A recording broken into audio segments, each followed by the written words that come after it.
And now allow me to introduce our first guests of the day. We have Wouter Draijer, CEO at SolarMente. We have Saurabh Kumar, Senior Investment Associate at Katapult VC. We have Indrajit Chaudhuri, Chief Platform Officer at Vaisala. And the discussion will be moderated by Lusine, Saghyan, ESG expert at Envirly. Welcome them with warm applause.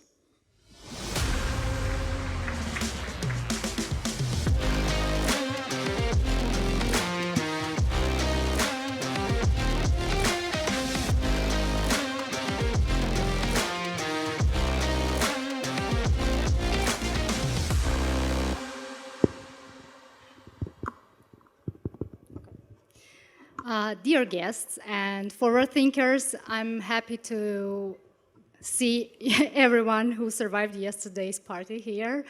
And today's topic is really deep and all the field is growing really fast, but we have super professionals here, and I hope they will dive into that. And we want to cover all the aspects of the topic that we have. So the first thing I want to do, I would ask you to introduce yourselves and give us more information about the field that you work in and what you do. May I start? Sure. Good. Good morning, everybody. I think I missed a big party yesterday, arriving yesterday at 2 o'clock during the night. Anyway, my name is Wouter. I'm from Holland, living currently in Barcelona. I work in tech startups since I was 19. I built some companies since I was 18, sold some of them. Currently, I'm the co-founder and CEO of SolarMente. And what we do with SolarMente is we make it very easy for every Spanish house owner to go for solar. We include solar, batteries, EV chargers, and heat pumps. We built the tech to do that at a very large scale. We got funded by Y Combinator 2 years ago. We raised 3 million. We scaled, built a good exec team, hired some engineers. And earlier this year, we raised 50 million to scale our SPV, our solar subscription. And what makes us unique is that we are able to tokenize surplus and distribute that among all the other millions of households in Spain, in the future, of course, also to the rest of Europe. And we're growing ever since, profitable. Right now, a team of 42 people scaling our company in Barcelona. Thank you that I could be here today. Okay, my name is Indrajit Chaudhuri, in short Indra. I'm from India, but I've been living in Finland for 23 years now. I work for a company called Vaisala, which is very well known in the scientific world, but not that much in the B2B world. So it's like a 500 million euro company, Finnish company, 80 years old. We do primarily sensors, and our sensors are used for detecting water in Mars, as well as in every COVID box during the pandemic, our sensors were there to understand the temperature and pressure. So we have range of sensors and software supporting the sensors to build observation networks. We have software products in SaaS.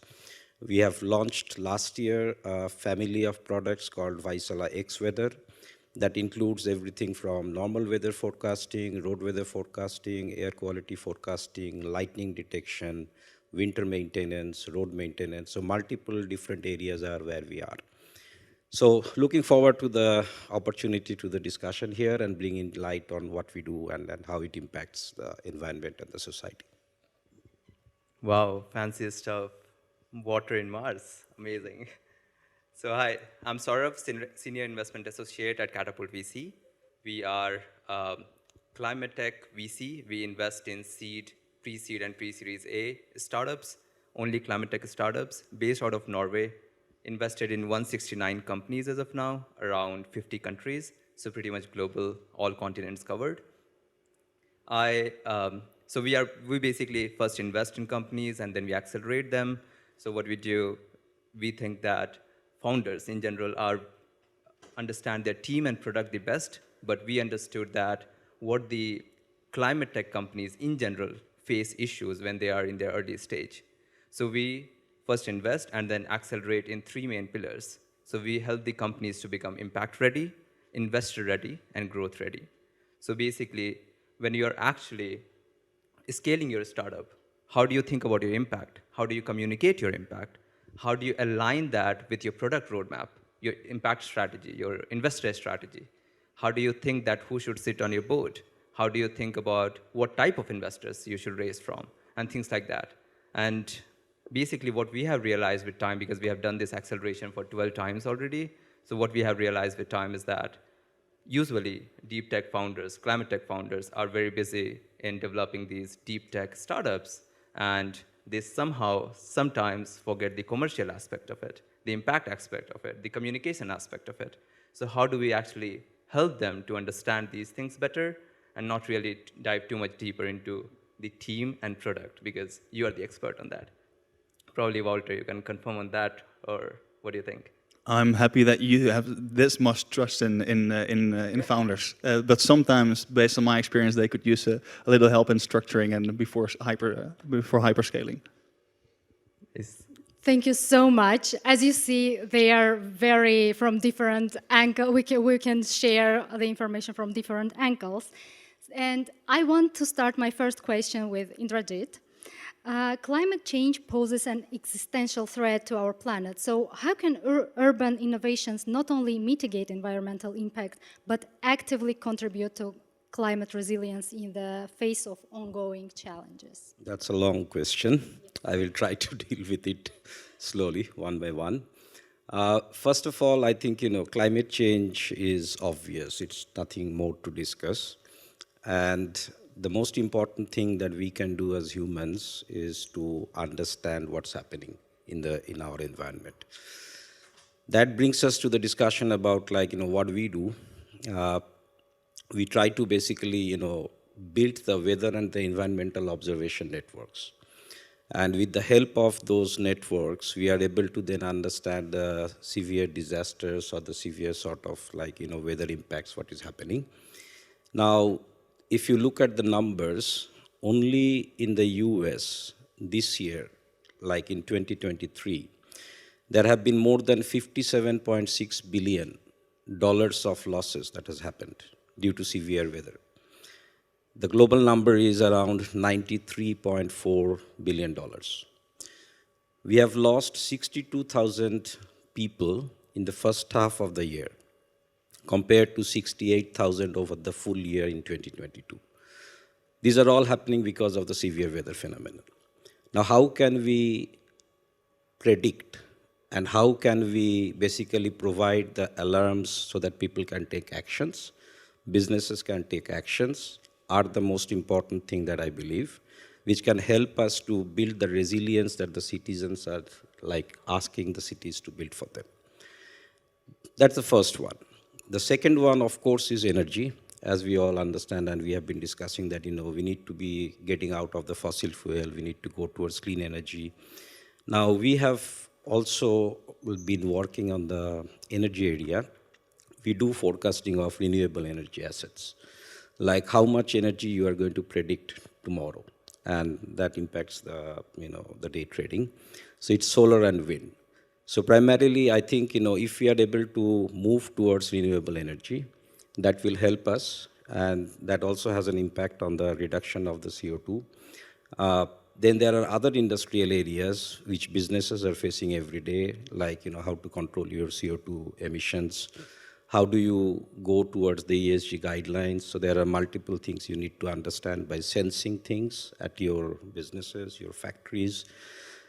So there are many things which will help us together. First and foremost being the energy transition. Second is CO2 emission reduction, and third is the severe weather phenomenon. How can we control how we are actually acting when a phenomenon is happening, and how can we give the alarms to people?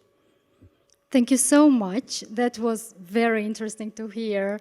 And my second question will go to Wouter. So the $50 million SPV deal dedicated to your solar subscription model is intriguing.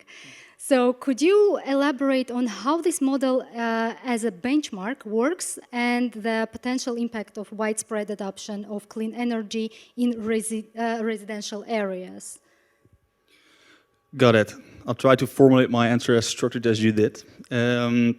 By the way, 50 million sounds like a lot of money, but it's nothing compared to what we really need.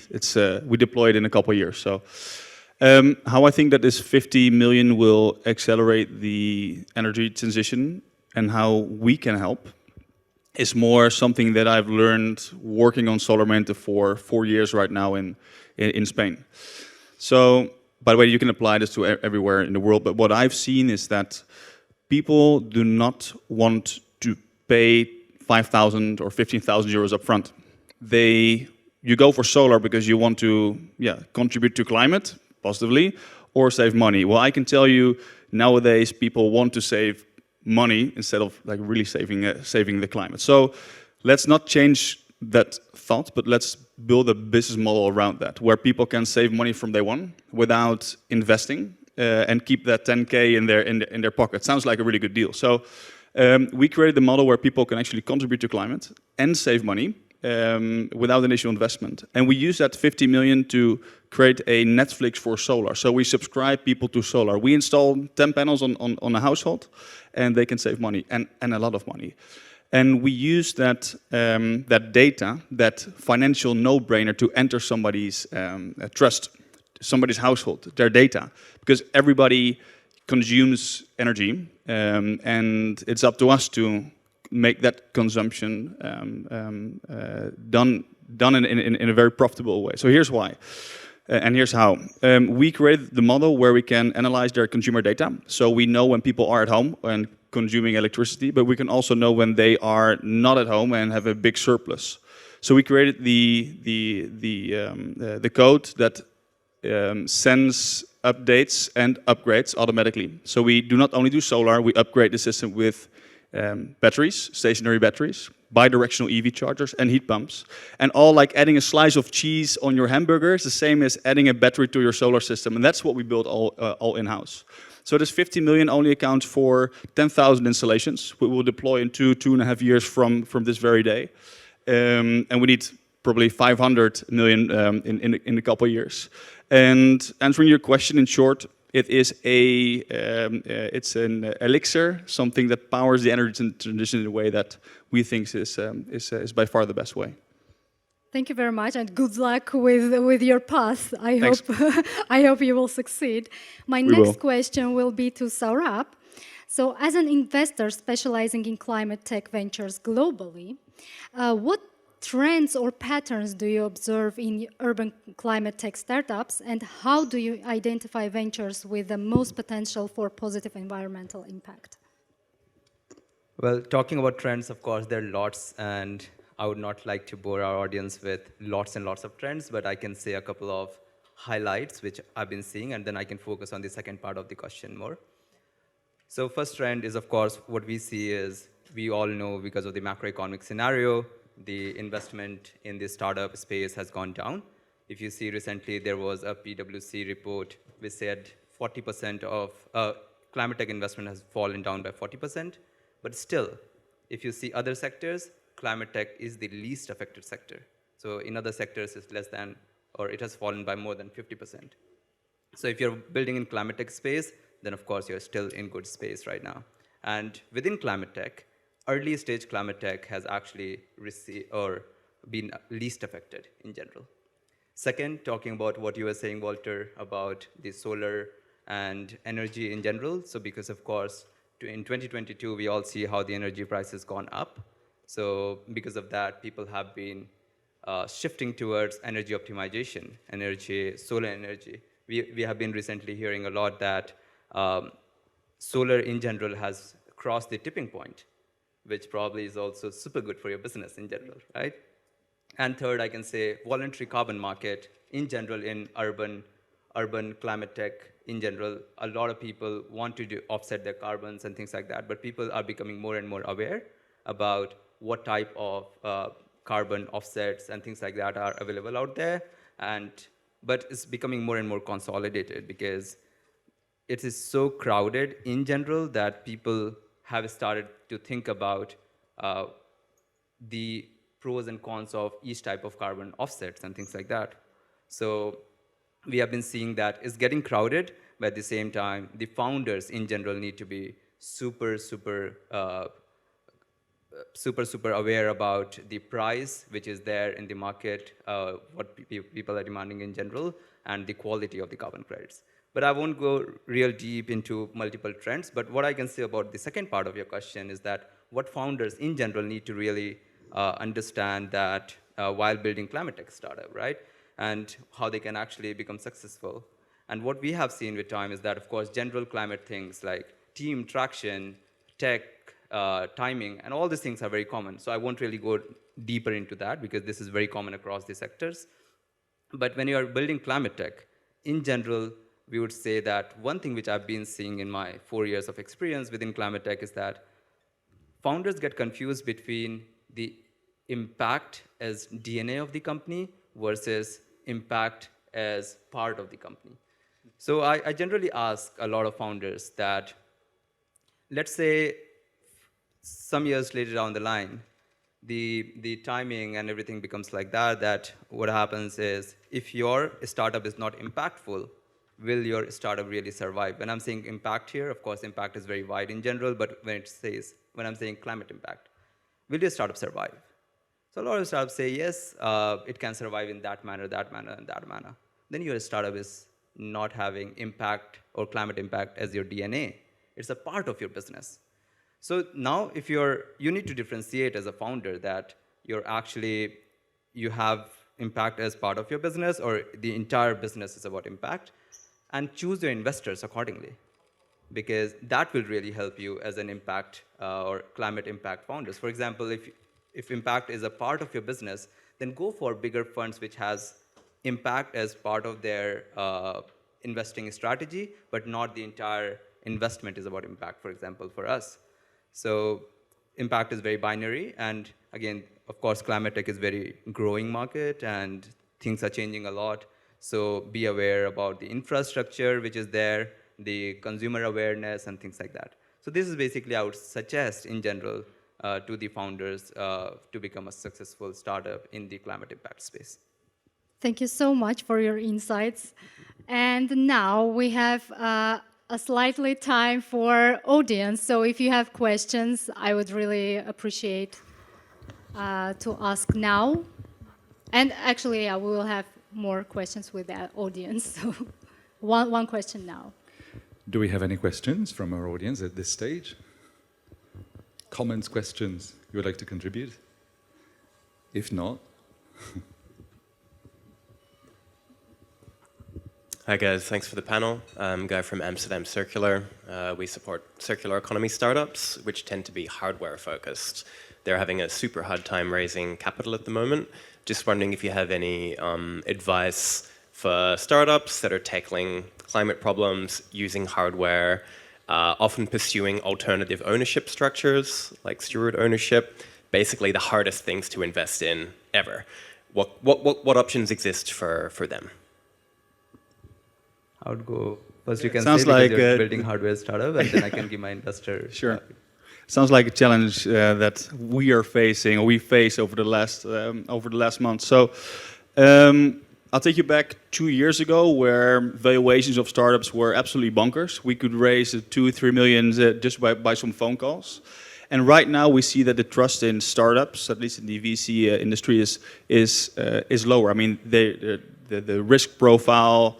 They were not really likely to invest as easy as 2 years ago. So what we decided is to change our portfolio in what kind of investors do we want to have on board right now. So it was very difficult for us to get clown money, very easy money with a lot of PR exposure. We really needed to be very specific in who we wanted on our board.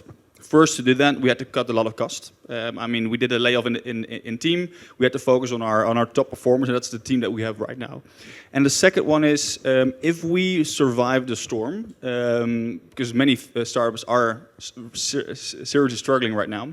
If we survive the storm, who do we want to have on our board to scale, basically? So then you are in a very niche, and I'll explain you what that niche is. That is founders or ex-founders, angels, or VCs that have a very specific kind of knowledge that can help you scaling not only business but also your core team execs. So we decided to partner up with people that built already solar companies in the past, that know the challenges when times are tough, and that know how asset-intensive companies or operation-intensive companies can survive the challenge that we have right now.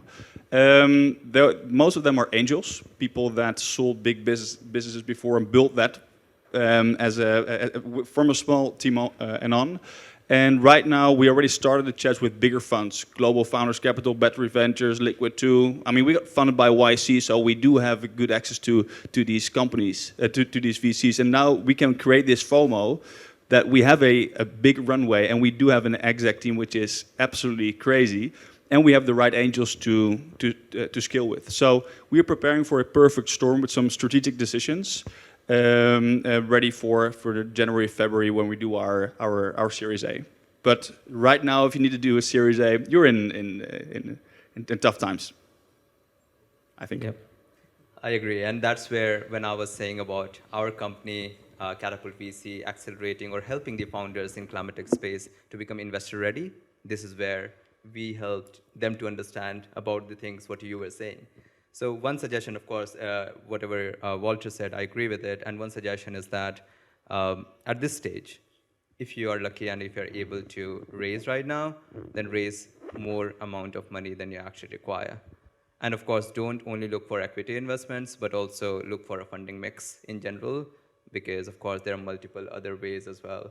One way is, of course, you have said SPV is one way of doing it for your hardware. But of course, there are multiple other ways as well for these startups.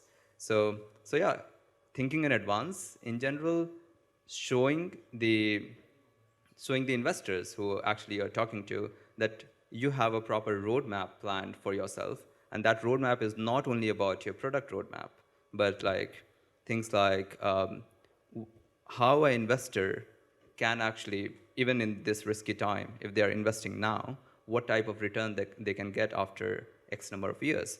Showing them upfront and showing that why this actually makes sense. Don't wait for the investor to think about it and they start making sense of it, but rather you show it upfront that this is why it makes sense, because remember that you are the expert of the product and your business, not the investor. Thank you so much for your question. You saved the time. So now, my question I would like to turn to Indrajit, to be honest. You told that your sensors are flying to the Mars. I mean, it's so exciting. So my question will be, with your diverse experience in driving digital transformation across industries, how do you foresee technology playing a role in the integration of weather and environment-related solutions into urban living in the next decade, or even on other planets? Yeah, so let me start talking about the planet we live in first. So I think, one of the fundamental reasons why we in Vaisala also launched something called X-Weather is that we wanted to build an environmental and data platform, which we had bits and pieces of products, but we did not have a platform as such. And coming to this conference, yesterday when I spent the day listening to different talks, I believe there would be very few companies talking over here who does not get impacted by weather and environment. Like, SolarMente, for example, right? So you need to understand how much solar energy is going to be produced tomorrow or day after based on the solar irradiance. If you are trying to build a wind farm, you need to do the wind assessment. You need to use LiDARs, the Vaisala LiDARs to do that. Because then you can plan where are you going to get the best impact by, creating your wind farm. So what I'm trying to say is there are point products, point solutions which are there, but there is a need for a holistic platform which can provide different type of digital journeys to the customers. And one of the fundamental things that I believe when I joined Vaisala, I also understood that the weather industry is quite old. It's very old. It's very deep tech. It's very much scientific. And the particular piece that is missing is how to take those to the B2B companies.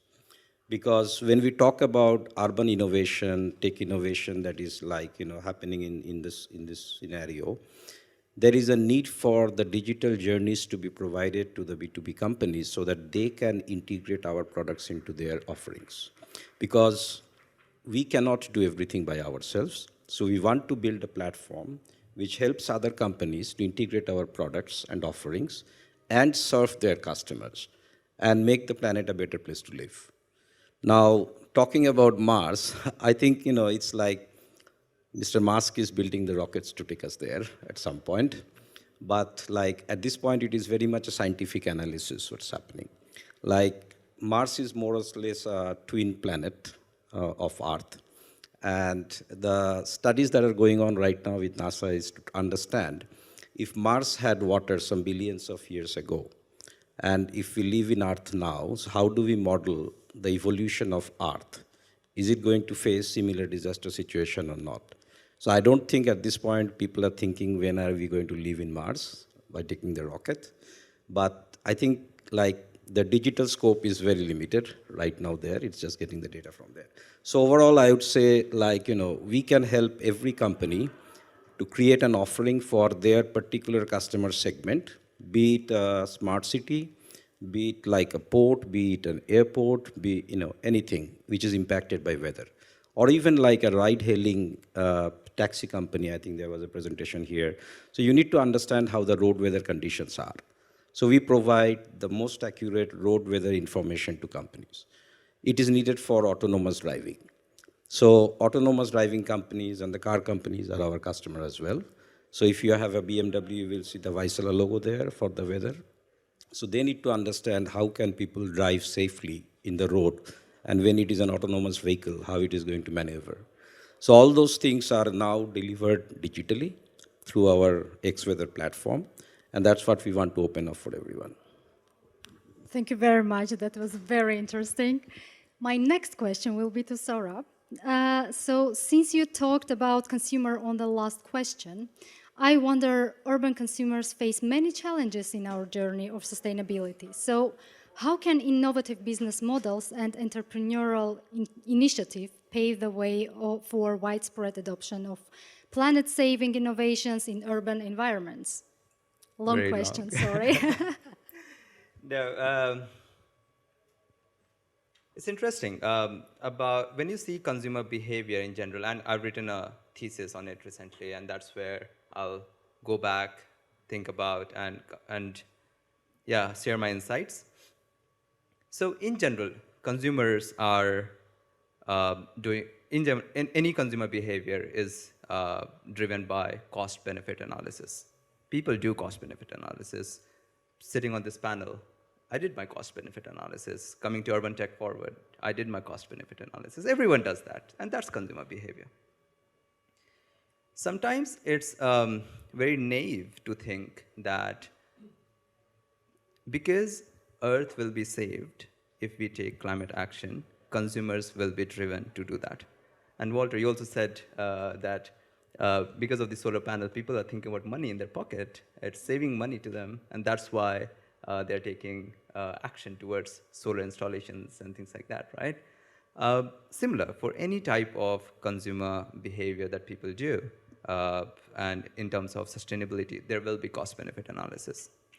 But now, think about it. People say awareness is a big problem in the climate tech space or in the sustainable behavior space.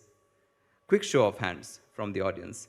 How many of you are aware that climate is actually important in this world? Climate change is happening and you need to do something about it. Quick show of hands, right? Everyone is aware. Another quick show of hands. How many of you have an intention to do something about it? And quick show of hand now. How many of you think that with the intention that you have, even 50% of that you're able to actually do? So that intention is getting converted to action or behavior. the number decreased. So what I'm saying is, everyone, including me, you, everyone is in the journey of climate. We are somewhere in that journey. Some people are still, of course, in some countries, people are still in that awareness journey. Some people are interest. So is a proven model that says awareness, interest, desire, and action. And then it's retention. So what happens is that people, when they're doing their cost-benefit analysis, then depending on the stage at which you are, it really gets impacted that your action will be there or not based on the intention that you have. So coming straight to the question now, I think that whenever a startup is actually thinking of innovation in the climate tech space and in the consumer space, then they need to think about this benefit that they can give to the consumer. Everyone is driven by instant gratification, for example. I use social media because I get entertained. I eat food because I can fulfill my hunger, and all things. So everyone is driven by instant gratification. Climate tech is one, or climate action is one of those space where if you take an action now, the world will be saved in 25 years. So it's a delayed gratification. So when you're actually building in the consumer space, then you need to think that how you can add the instant gratification on the top of the delayed gratification which these consumers are getting. And that's how you can tackle the cost-benefit analysis. And then people need to think about those things while innovating their business model. Thank you so much. Next question to Wouter. So in terms of scalability, how can solar energy projects be designed to meet the increasing energy demands of growing urban populations? And what role does innovation play in this context? Got it. Well, it's inevitable that we need more electric energy. It's inevitable that we should first start with reducing the real demand.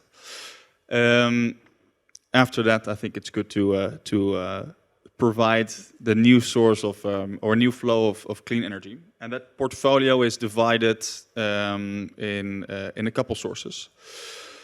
One is solar. I mean, I should be the biggest promoter of solar, but solar compared with wind energy, hydro, geo, and a little bit of nuclear is the source that we need to accelerate this energy transition. Now, how tech enables this energy transition is something I think it's underestimated. So we have millions of local consumers, and in the future also millions of local prosumers, producers that also consume. But the challenge we face is not to solve the climate impact on one single household. It is the challenge is how we're going to make them communicate all together. And I'll explain how that works. So imagine a city of 1 million houses, single family, residential, bigger building blocks. Some can have solar. I mean, some have a sufficient roof space on their roof to install solar. Some don't. Now, the challenge that we face right now in Europe is to produce solar at the moment where people consume energy. But that's not the case. That is utopia. We consume, unfortunately, energy when there's no clean energy available. So the challenge that we have is how can we make energy, clean energy available at moments that people start consuming electricity. In the morning when we do our coffee, and in the evening when we come home, put on the TV and start cooking. Now, you can only do that with tech, and you can only do that with smart tech that make solar, inverters, batteries, EV chargers, or bi-directional EV chargers as we have in the office, and heat pumps communicate with each other. Not only in one household, but make all these households, smart homes, communicate with other households. You can do that locally. But in growing cities like everywhere in the world, this is not possible to generate the electricity, the clean energy in the city itself. So for me, the perfect cocktail of clean energy in the coming 5, 10, 15 years is local energy production, whether this is on rooftops or just outside the city center, connected with smart sensors, really smart people, and some really good tech to make sure that we are net balancing on a local level. If I may add one thing, I think, in the energy segment, the other big challenge is distribution. You touched upon it by saying, the local concentration. But if you think we are, in the next couple of years, we are still going to be using a mix of energy. It's like, by the grid operators, what they're providing, or a bit, if I have a solar panel. But then the excess solar energy produced, how do we take it back to the grid? And that's where regulations and the big business plays come. So on one hand, we need the consumers to support the use of the renewable energy, but then there has to be regulation as well, which brings in the control on how to use clean energy more and what are the incentives there. Yeah, I need to respond on that, sorry. So that is what we're building. So you have regulation, but you can also hack your way through. So everybody in this room will drive an electric vehicle. And yesterday I was waiting on the airport, 400 people waiting, one EV. That is crazy. So sooner or later, people will go to EVs. Compare the EV battery capacity to a stationary battery. I mean, the Teslas that we're driving, 90 kilowatt hours, 80 kilowatt hours. A stationary battery, 10 kilowatt hours. We do not need 90 kilowatt hours of battery normally on normal days. So what we built is we reserve 40% of the EV batteries to store energy that we can generate locally. So if you have a street of, say, 500 households, some of them have EVs. We can charge these EVs during the day and use this electricity during the night. You do not need a very sophisticated grid for that. No, you do a microgrid, a solar community. And that is what we're deploying. That is what we're deploying day in, day out. Small solar communities with EVs, bidirectional EV chargers, local storage, and solar. That's very good to hear. So we're running out of time, but I have a last question to all of you, the same question. So the emphasis of customer relationships is evident in your strategies. Could you share a specific success story or lesson learned from fostering partnerships that significantly contributed to your missions? Start whoever is ready. Well, in our case, since we are investors, of course, our consumers are the startup. They consume our money and the knowledge that we share. The success story I can say is that, again, because we are climate impact investor and we accelerate and help them in climate, we talk a lot about how do you communicate your impact. That is super important. A lot of founder, it's a common thing, people say, what doesn't get measured doesn't get managed. But what doesn't get managed, you can't really communicate it because you don't know how to back it up. So first, you need to know how to measure your impact, and then how do you communicate that impact to your stakeholder? So because we as founder, what happens is that we get super close to the impact that we are making, and when we get super close to the impact that we are making, we try and make it, we don't even realize, and we make it super complicated and show that, oh, we are saving XYZ tons of CO2, and then some NO, nitrogen oxide, some methane, and it's a mathematical formulation, XYZ, and things like that. But can your consumer, can your stakeholder actually understand that? How do you communicate? Again, it's very important because it's not about how much you say, it's about how much they can hear and grasp. So try to make it as simple as possible, whatever impact that you're making, try and make it as simple as possible for your stakeholders to see and understand. I'll keep it short because the timing, because of the time, yeah. Yeah, so if I may, say, we have so different type of businesses, and in many cases, the end consumer is our customer's, customer.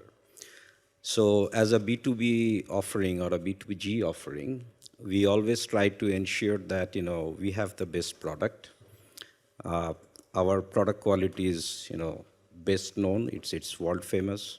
So that's one way of ensuring that, we are serving the customer right. Then when it comes to our software products, I can give an example of Lightning, for example. So we have global lightning detection network all over the world. And then in the US, we have a precision lightning detection network. Now, whenever some incidents happen, customers might sometimes come back to us and then ask, okay, this sort of a lightning event happened, but did you alarm us in the right time or not? In many cases, then we need to go back to science and then explain to them, how lightning is detected. You might have seen a lightning, but it was not impactful. So we also try to tell them, what are the threat zones, how it is going to impact when it strikes the ground. So technically, there is a lot of science behind the stuff that we do. So we try to communicate that to our customers so that they can take the right decisions and understand our products better. Sounds like a very big example of a very big and successful company. But if I can make it more personal and go back 4 years ago, 'cause I really like the question. That is, I think, defines the success of SolarMente. I founded SolarMente, and I was the first one to install solar systems on roofs. It was me buying the cheapest truck I could find, drill holes in people's roof, watch on YouTube how to do actually solar installations. Things went completely wrong. But at the end of the first installation, the client was so happy that she referred us to the full street. So what I've learned from that is that if you make somebody really, really happy and you make somebody proud of the service that they received, they're very much likely to introduce you to the rest of the street or the rest of their network. With that example, I got an interview with Y Combinator, and it was Michael, the co-founder of Twitch, and Gustav, the first product owner of Airbnb, asking me the same question. And he said, what tech did you build to actually harvest that lesson? And he said, well, we do not have that. 2 hours later, we got the call from Y Combinator. We got in, and Gustav was our group partner, and he said, what we're going to do in YC is build the technology to make sure that all your clients will bring in new clients. So during YC, we developed the code that allows people to refer us, introduce us during or after installation to their neighbors, and receiving months or years of free solar energy. This tech we deployed during YC, and right now is our main source of leads. So right now I'm quite proud to share that lesson, me drilling holes in somebody's roof, right now resulted that 75% of our clients actually comes from referrals. It is a money printing machine. It just keeps on going. And we make clients so happy that they start promoting us, whether you are on the streets, whether you're in the bar, whether you're with families in the group chats. It works really well. It is a machine that with the little bit of help of YC and me watching videos on YouTube of how to install solar made our main source of not only revenue, but also of growth. Thank you so much for your insights. That was really interesting, and I really liked the discussion. But we have a space for last question, if anyone has it from the audience. We do have 2 minutes. And the person in the back of the corner, can we pass the mic perhaps? Do we have an extra mic? Yeah, thank you. Hi, really quick question. Actually, it can be to both sides. I'm representing investor as well, but I will try to I will try to hide my thesis behind the question. So talking about the impact and distinguishing between impact-led and impact-oriented startups, as an investor, do you have a way or a system to measure an impact post-investment? And as a startup, do you have, or do you report to your investors in your data room? Do you have any impact reports? Why I'm asking this, because I saw many investments where the discussion about impact ended at the day of investment. Later, the business as usual kicks in. You think about your financials, and just you forget about an impact. And I'm telling this as an impact investor as well. We keep it simple. We make it. We write it in our investment agreement that you need to report the impact metric to us every quarter, and that's where, of course, and we train them for it. So first we invest, and like I mentioned, we accelerate. So in our acceleration, we train them, to understand how to measure it, how to communicate it, and then we make sure that they report to us every quarter, because if you think from our perspective, it's also important for us to showcase later or to our LPs and everyone that how much impact are we actually making. So if the startups are actually not reporting to us, it's just impossible for us to actually showcase it to our LPs and the world out there. So it's important, and in general, even if we don't write in our investment agreement, we would suggest it to the startups to actually do it. Reason being, that's how you attract, because investment and startup is just not one-off relation, right? It's a long-term relation. We would follow on with our investment, we would refer you to other impact investors and things like that. So if you start reporting, if you start measuring these things and make it very clear, we have seen in our portfolio that all these companies who are actually very diligent on it, it's easy for us to refer them as well. And with that in mind, of course, in Europe, SFDR 9, 8, and all the things which are developing, it's also easy for them to actually get funding from the government and other SFDR 9 companies, for example. Thank you, Saurabh. Very quick responses from others, if you wish. Yes, well, we only sign SAFE, so we are the one in charge of what we report. But yes, we do. So we do actually two things. We don't do offsetting or crediting, but we create a report of all the CO2 reduced by all the installations that we did over the full year. And second, we do a report for the investors' portfolio. And we actually invite investors to plant trees with us. So we make it tangible, not only doing the report for them on a yearly basis, but also include them in the offsetting that I'm a strong believer of. So if you ever want to plant trees with us, you're invited. Thank you. Indra? Would you like to No add? comments, yeah, thank you. So, to sum up the question and the answer, it's probably fair to say that if you play games, you play games. If you're serious about your business, you're serious about your business. Lusine, thank you very much. Wouter, Indra, give me a chance. Saurabh, thank you. Thank you so much. Excellent discussion. Have a lovely day. Thank you Thank you very much. You too.